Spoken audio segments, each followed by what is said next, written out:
Continuous देखो इसमें क्या करना है आपको, सबसे पहले ना प्रॉफिट निकालना है, ठीक है। एवरेज प्रॉफिट तो 3 साल का प्रॉफिट दिया है, इसलिए एवरेज प्रॉफिट कितना आएगा इसका 90,000 2,70,000। इसको जोड़ने पे 2,70,000 डिवाइडेड बाय 3 90,000 तो ये 90,000 आया, ठीक है। एवरेज प्रॉफिट केमिकल समझ में आ रहा है, यहाँ से एवरेज निकाले। आप क्या देखते हैं कि जो परम है जिसकी मृत्यु हुई है उस डेट पे मतलब 29 फेब तक, और कौन सा ईयर है ये बोल रहा है आपका वित्तीय वर्ष। वित्तीय वर्ष मतलब 1 अप्रैल से 31 मार्च को खत्म होता है, ठीक है।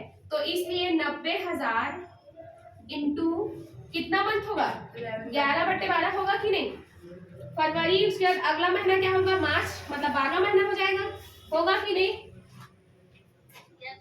अप्रैल से गिनो, अप्रैल मई जून जुलाई अगस्त सितंबर अक्टूबर नवंबर दिसंबर जनवरी फरवरी, आपका कौन सा महीना हुआ 11 महीना। तो इसलिए कितना हो जाएगा आपका 11/12। तो इसको सॉल्व करोगे कितना आ रहा था आप लोग का 82,500। हाँ, इसको सॉल्व करने में 82,500 ये है, ठीक। अब ये कितना आ गया इस डेट तक का, पूरे साल भर का नहीं, इस डेट तक का कितना आया 82,500। अब हम इसमें चेक करके देखेंगे कि परम का हिस्सा कितना था। परम का हिस्सा कितना है 1/3, इसलिए इसको 3 से भाग देंगे तो कितना आएगा 27,500 आया। इधर रितु नहीं समझ में आ रहा था कैलकुलेशन गलत क्यों होगा, बाकी समझ में तो आ गया होगा, कैलकुलेशन गलत तो होगा। वो वाला समझ में कि इसको जो 11/12 की है वो, हाँ, कैसे करना क्योंकि ना अकाउंटिंग ईयर बोला था उसमें, हाँ। इसलिए अकाउंटिंग आपका कौन सा बनता है वित्तीय वर्ष में ही बनता है। अगर ये वैसे लिख दिया कि कैलेंडर वर्ष है तभी बस आप उसको कैलेंडर वर्ष मानोगे, नहीं तो हमेशा वित्तीय वर्ष मानोगे, ठीक है ना। समझ में आया।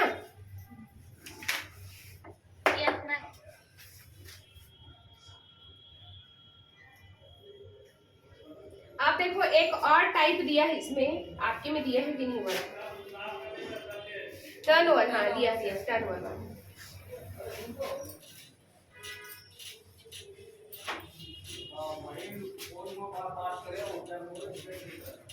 अभी किस पे हुआ समय के आधार पर, अब दूसरा होगा बिक्री के आधार पर, बिक्री के आधार पर, ठीक। इसका फॉर्मूला क्या होगा गत वर्ष का लाभ, गत वर्ष का लाभ मतलब प्रीवियस ईयर का प्रॉफिट आपका इनटू गत चिट्ठे में मृत्यु तिथि तक का कुल बिक्री, मतलब यहाँ पर आपका कुल बिक्री मतलब टर्नओवर कितना हुआ है आपका टर्नओवर, ये लिखना है यहाँ पर डिवाइडेड बाई गत वर्ष की बिक्री, यहाँ पर आएगा गत वर्ष की बिक्री, ठीक है। तो इस वाले फॉर्मूले से निकलेगा जैसे प्रीवियस ईयर प्रॉफिट है, हाँ जैसे कि हम लोग भी निकाल रहे थे एवरेज प्रॉफिट, हाँ। ठीक है, मान लो 8,000 एवरेज प्रॉफिट निकला, वो सब सारे पार्टनर का निकलता है, हाँ मतलब सबका निकला, उसमें वो मर गया मान लो बीच में। तो फिर जो जिस डेट से निकला, जैसे 1 जनवरी से निकल रहा है अपन 28 फरवरी तक निकाल रहे हैं, हाँ तो 8,000 में वो उतने महीने को मतलब इंटू करे, उसका शेयर निकाले जो भी है, तो वो किसका निकलता है जो इसकी मृत्यु हुई है उसका निकल रहा है। 8,000 सबका था, सबका 8,000 आया, कितना है एवरेज, एवरेज का फिर उस मंथ तक का एवरेज जो 8,000 आपका आया है पूरा 12 महीने का है वो, हाँ, तो उसमें ठीक है। तो एक बार चेक करना था हमको कितना 11 महीने, जैसे स्किप पुराने क्वेश्चन में बता रही हूँ, जैसे मान आया रहता कितना 8,000, अब ये पूरा टोटल 12 महीने का है और वो सिर्फ रहा कितना है 11 महीने तक का, तो उस डेट तक का थोड़ा सा कम आएगा, जैसे मान लो मैं 7,000 आया समझ लीजिए, ठीक है। तो इस 7,000 में सभी का हिस्सा है, तो हमको सिर्फ जो निकला है उसका हिस्सा बताना है इसमें, इसलिए फिर इसमें इस वाले में फिर उसका शेयर निकाले थे 1/3, मतलब वही जो एवरेज प्रॉफिट निकालते हैं वो सबका है, फिर सब में सिर्फ उसका शेयर निकाल रहे हैं, हाँ वो भी एवरेज प्रॉफिट पूरा 12 महीने का है, हाँ, तो उसमें उतने महीने का निकालेंगे, फिर जो आएगा उसमें उसका हिस्सा निकालना है, समझ रहे हो, कंफ्यूज कर दिया। और इससे पहले का समझे थे ना, हाँ तो वही समझना है, जो बोली वो गलत है, ठीक। वो कुछ भी बोले थे कुछ नहीं सुनी वैसे समझना, इसमें का ना क्वेश्चन मैं दूंगी, इधर होगा ना पिन भी, तो उसको ना सेंड कर देना बनाएगी वो, ठीक है। चलो देखो इसमें अब क्या होगा, टर्न ओवर दिया रहेगा। देखो एग्जांपल से सीधा समझाती हूँ, ऐसे में उतना ज्यादा फॉर्मूला समझ में नहीं आता है। एक फर्म 31 दिसंबर 2005 को समाप्त होने वाले वर्ष के लिए वर्ष का क्वेश्चन बोल रहे हो, मेरे पास है क्वेश्चन। हाँ तो बनाना ना उसी में, ठीक है। दिया है। तो क्या बोला देखो इसमें, कब खत्म हो रहा है, 31 दिसंबर को, मतलब कौन सा ईयर है बताओ, कैलेंडर। हाँ। और इसका टोटल मतलब कुल बिक्री कितना है, बिक्री मतलब क्या होता है, विक्रय, वही टर्न ओवर को ही बोलते हैं, कितना है, 1 लाख। 1 लाख है, ठीक है। फिर बोला है कि और उसका लाभ कितना है, प्रॉफिट दिया हुआ इसका 12,000, ठीक है। देखो इसमें और कोई क्वेश्चन दिया रहेगा, इसको प्रैक्टिस करने के लिए देख लेंगे।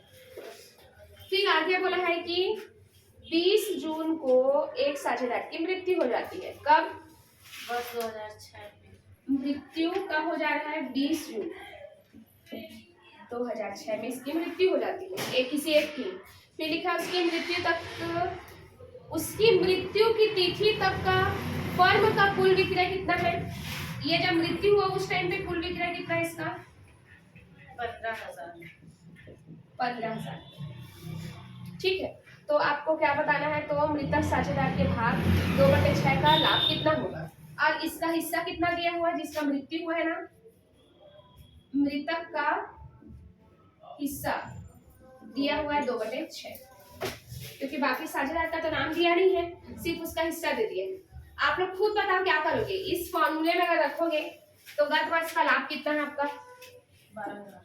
कहाँ गया ये, 12,000 होगा। कुल बिक्री कितना है टोटल, 1 लाख।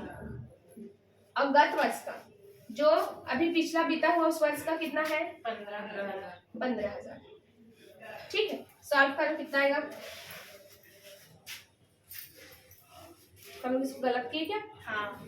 1 मिनट रुको, अरे 15 कहाँ से आएगा, 12,000 है तो नहीं, वो 15,000 कुल बिक्री 2 बार कैसे मैं वीडियो कुल बिक्री नहीं, वो ना पूरे फर्म का है। रुको 1 मिनट, क्या लिखा है, वर्ष का कुल विक्रय कितना है, 1 लाख, और लाभ है आपका कितना, 12,000 है। अच्छा लाभ ये 15 था ना, हाँ। 1 मिनट रुको, क्या बोला है फिर,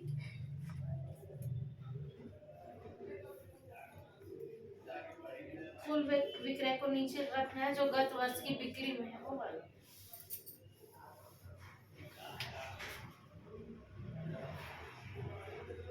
प्रॉफिट कितना है, 12,000 है।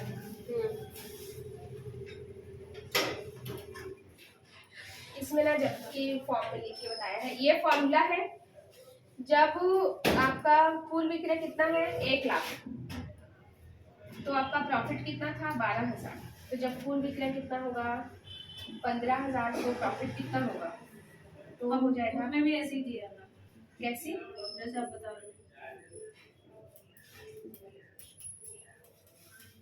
कैसे सेल्स और 6, हाँ वैसे ही दिया हम लोग लिखा तो,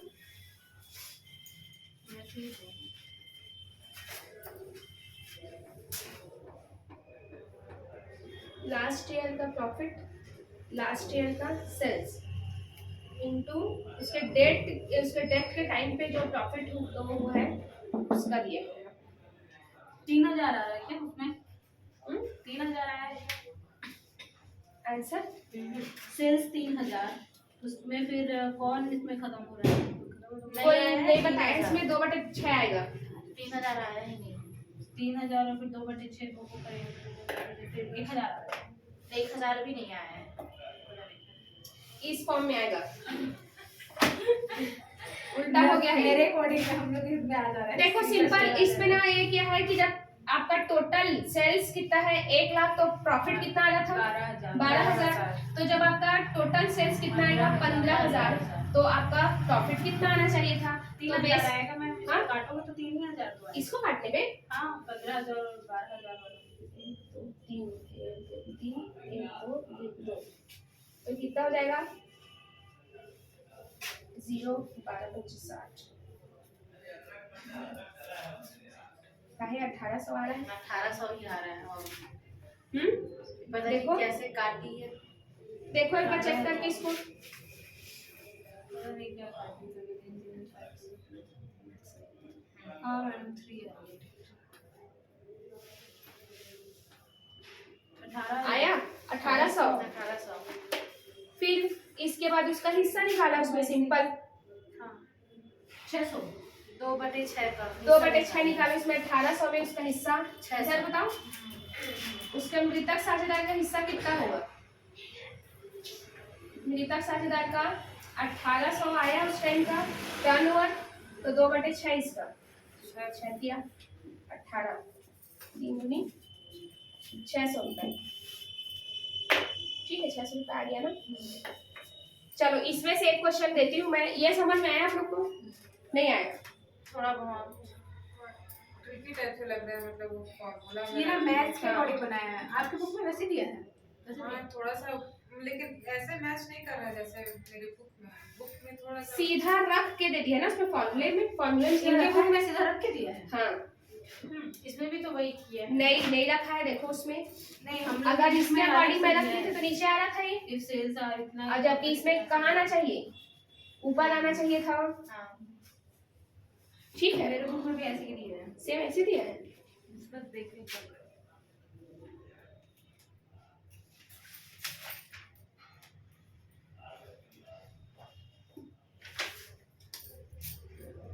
और उसमें तो जो परसेंट वाला है ना वो बन ही नहीं रहा है वैसे। कौन सा परसेंट? देखिए ना वही करेक्टली 10% इसमें दिया हुआ है।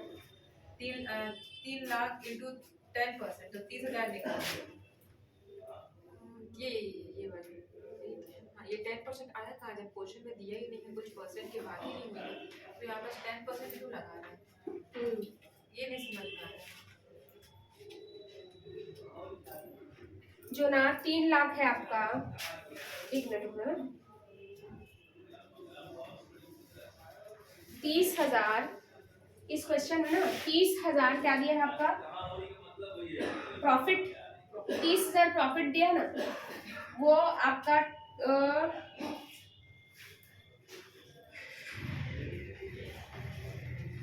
जो आपका 3 लाख दिया हुआ है यहाँ पर, इसका अमाउंट, किसका अमाउंट, सेल्स का, इसमें डेट से निकाले हुआ, नहीं करना तो है इसमें 10% आएगा। मैं समझ में आ रही? तो क्यों जो आपका 3 लाख प्रॉफिट किस पे, 3 लाख पे बेस मानोगे तो कितना परसेंट बढ़ा है वो आपका प्रॉफिट, 10%। 3 लाख का 10% 30,000 आएगा, इसलिए 30,000 प्रॉफिट ऊपर रखा है, उसका सेल्स नीचे रख के इंटू किया तब वो 10% आया। आप 10% को पूछ रहे थे ना, वही 30,000 3 लाख का कितना परसेंट है, 10%। तो इसमें तो ऐसा पूछा ही नहीं है कि कितना परसेंट आपको प्रॉफिट दिख रहा है।